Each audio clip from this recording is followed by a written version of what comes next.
Nick Gibb, Shadow Schools Minister. On one level, you are better qualified for this brief than probably just about anyone else in the House of Commons, in the sense that you've had a heck of a lot of schools experience. You travelled around and went to a lot of different schools, didn't you?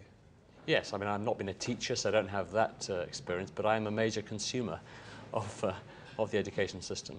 And was that a product just of your parents having to move from place to place? And my father was a civil engineer, so you know, a couple of years you build a sewage works, a bridge or something, and then you have to move on. And my parents took the view that they would rather be together and move the family than have my father living away during the week or longer, and having the family split up in that way.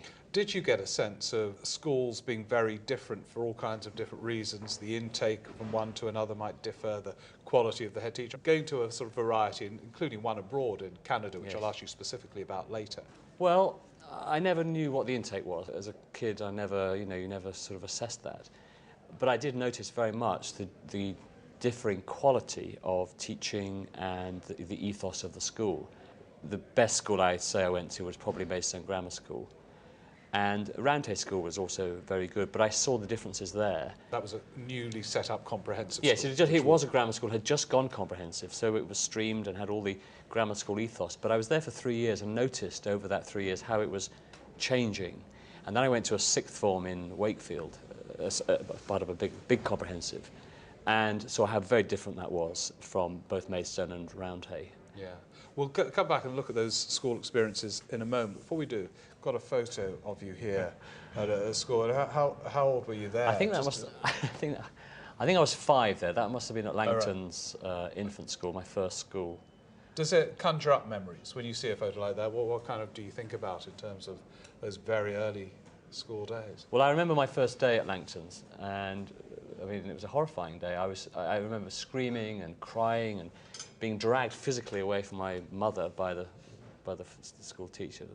So it's always been in my mind at age 5. Fear, the first feeling, yes. Memory of school Yes. is fear. I suppose, in a way, the most interesting of the schools you went to, in terms of forming a view about structure, was the one that you mentioned earlier in Leeds, the comprehensive that had just become grammar. I think your parents were wary of sending you to comprehensive, weren't they? They wanted you to get to a grammar or something if they could. Is that right? Yes, because when I was at we came up from Canada and I went to a junior school in Rushden, Heim Ferrers, and the teacher there said that I was sort of ahead of the class, and she said, send this kid to a private school in Bedford, which they did. And we then moved from Rushden, Northamptonshire, to Maidstone, where they had abolished the first-year seniors, and I should have really gone from the fourth-year juniors to the first-year seniors, but they had to, in order to stop me going to comprehensive or the secondary modern, they wanted me to get into grammar school, which meant missing out that first year, which was quite a struggle for me. Why were they so keen that you didn't go to the local comprehensive, in inverted commas? Well, my mother and father were always have always valued education. I mean, they did move us around a lot, which you could say is a sort of not a great thing to do to a child.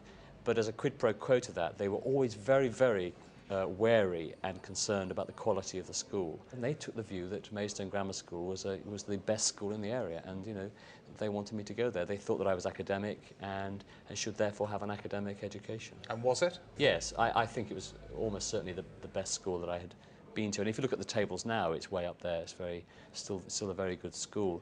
And what was good about it is that it was rigorous. Every lesson was rigorous, even things like music. It was taught in the same way as chemistry. How did it work in Roundhay School, the comprehensive that you went to, which had been a grammar school but was presumably part of a whole series of schools that were becoming comprehensive in the early 1970s?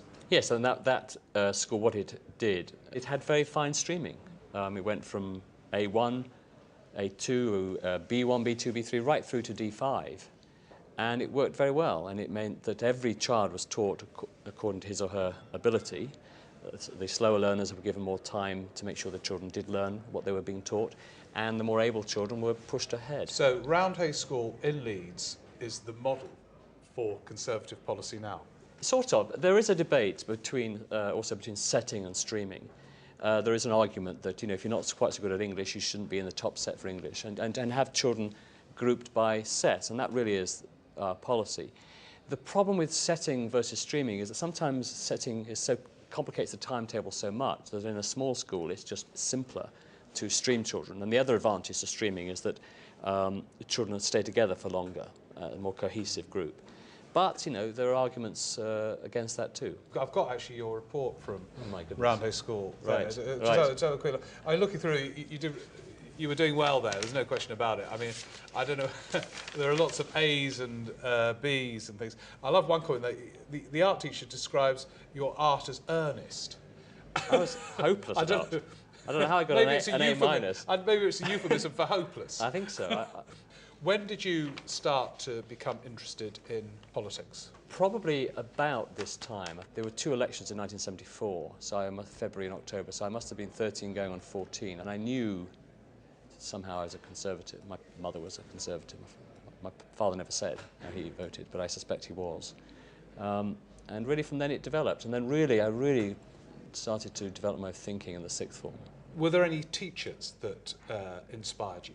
Not in terms of politics at Roundhay. I think in the 6th form, and I went to terrible comprehensive in Wakefield, but some of the teachers there were absolutely very good. My economics teacher, who was was left-leaning, but terribly objective and a good teacher of the basic economic theory.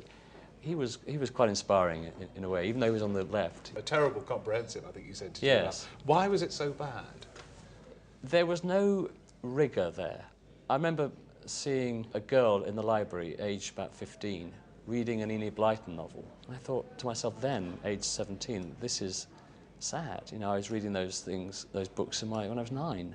And I just felt that the school didn't have the cohesive ethos that we had in my previous schools, where the head did know everybody, and the head didn't know one kid from another at that school. I just think there was low expectations, I think, was the... Yeah. And what do you draw from that? I mean, in terms of intake, there's not much you can do, is there? I mean... Well, look, no one doubts that some children are more difficult to deal with than others, but, doing this job I'm doing now, you see a lot of schools, and I go to schools in, leafy areas where they have discipline problems, and I go to schools in very deprived areas where they don't. And I just think it's about the quality of the head teacher, the leadership the head teacher shows, and also their approach. What's also interesting in terms of your experiences is that you went to school in Canada for a couple of years, so you haven't just experienced schools in this country. What did you learn from what went on there? They're quite traditional in a sort of modern kind of way. At my school, R.F. Downey, public school they called it, but that means state. Yeah. And they didn't wear school uniform, but it was very traditional in other ways. Discipline was very strong, and every morning you would stand up by the side of your desk and you'd say the Lord's Prayer together and you'd sing the national anthem together, O Canada, occasionally God Save the Queen, because it is a Dominion. And the other thing they did that was different is that if you were academically doing quite well, they would accelerate you into the next year. Did that happen to you? Yes, it did, and that was why when I came back to England, I was sort of ahead of the other children in the school. Did you find that largely to your advantage to be a year ahead? Well, you don't notice these things as children. I didn't hardly know what the word accelerate meant. I was in this class one day and then the next another. Yeah. It's interesting because there's a lot of talk about the modern new Conservative Party, and yet hearing you reflect on your school days and the lessons you draw from them, the importance of discipline. It works very well when people have a school uniform on and say, sir. These are very traditional themes that you seem to have extrapolated from your school days. You're saying, how does that contrast with the modernising? Yeah. A, do you accept that analysis? And B, how do you reconcile the promotion of a new modern conservatism when you have placed such emphasis in our reflections on what would be regarded as traditional? Well, using a Blairite phrase, it's conservatism in a modern context. And the trouble with Tory policy on education for about 20 or 30 years is that it has been focused on structure, whether it's maintained schools, grammar schools, internal markets, the money following the pupil. And fine, But I don't think that's enough. There's been a debate taking place in education for 40 years about all kinds of other issues, about child-centred learning, about mixed ability teaching, and the right, the centre-right, has abdicated itself from that debate. And I think that we should participate in that debate and have a view, and not always allow those decisions to be taken by the experts, the educationalists. And how is this modern? Well, because it's not all about trying to help the middle classes escape from the state system. It's about sorting out schools for everybody. But within the classrooms, you are looking for a kind of return to what broadly is called traditional teaching methods. On the I'm basis, right in that yeah, you are, because analysis. it works. Right. You know, if there was some other method that was working, I'd be advocating that. It isn't an ideological thing. When you were in the sixth form, you said you then developed an interest in politics. Did you then decide you wanted to actually go into politics? Yes, I think I did, to be brutally frank. When I left to the sixth form, being up in Yorkshire, I was desperate to come and work in London. I got a job in a hotel as a handyman. And I went to see some debates in the evenings in the House of Commons, and I sat in the gallery thinking, well, this doesn't look too hard, you know.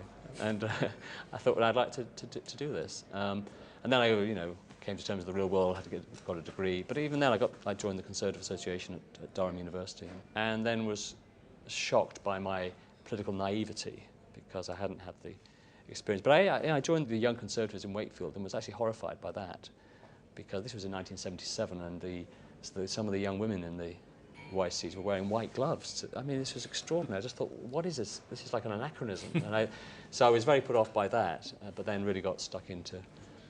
And did the school days give you other interests, sport or any of the extracurricular stuff that a good school is supposed to offer?